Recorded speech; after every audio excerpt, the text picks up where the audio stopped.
আমাদের অতরাতে আমরা আসছিলাম আর উপর দিয়ে গাড়িটা আসছিল, তা এবার টার্নিংয়ের মুখে পড়েছে, পড়লে এবার ওরা একটু রং সাইডে এসেছিলাম, আমাদের গাড়িটা একটু মিডিয়াম স্পিডে ছিল, আমাদের 30-এ ছিল, আমরা ঠিক আছে কন্ট্রোলে ছিলাম, রেখেছিলাম। বাট এবার যখন টার্নিংটা এসছি আমরা রাইট সাইডে, আমার রাইট সাইডে আমি এসেছি, আর ও আসে হর্নটা মারেনি, ঠিক আছে, হর্নটা আমি ওইদিকে হর্ন মেরে যাচ্ছি, ও হর্নটা মারেনি। আর এবার আমি যখন এবার টার্নিংয়ের মুখের ধারে গেছি, ও দেখছি যে আমার রাইট সাইডেও আছে। তোমরা কোথা থেকে কোথায় যাচ্ছি? আমরা আমাদের বাড়ি থেকে আসে, আমরা পরীক্ষা দিতে আসছিলাম। কোথায় বাড়ি আর কোথায় পরীক্ষা দিতে যাচ্ছি?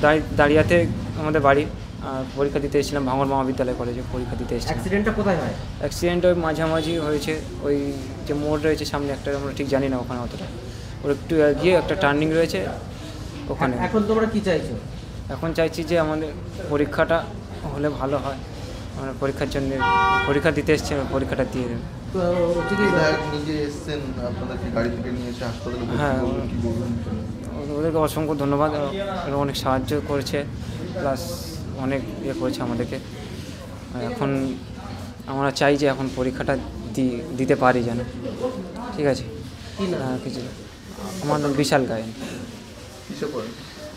কলেজে 3rd সেমিস্টারে।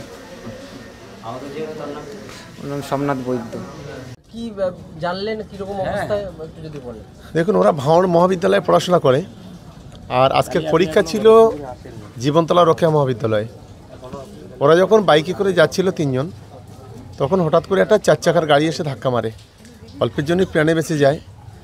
ওদের মাথায় আঘাত হয়েছে, পায়ে আঘাত হয়েছে। আমরা ওদেরকে সম্পূর্ণ ট্রিটমেন্টের ব্যবস্থা করছি এবং ডাক্তারবাবুকে বলেছি দ্রুত ট্রিটমেন্টের জন্য। অত্যন্ত দুঃখজনক ঘটনা, অনেক বড় দুর্ঘটনা ঘটে যেতে পারত, যাক অল্পের জন্য প্রাণে বেঁচেছে। পরীক্ষা দিতে পারবে কি সেরকম ব্যবস্থা? ওটা ডক্টরবাবুরা চেক আপ করছেন, এখানে স্ক্যানটা হবে, এরপরে মোটামুটি ডক্টরবাবুরা ডিসিশন নেবেন যে ও পরীক্ষা দিতে পারবে কি না।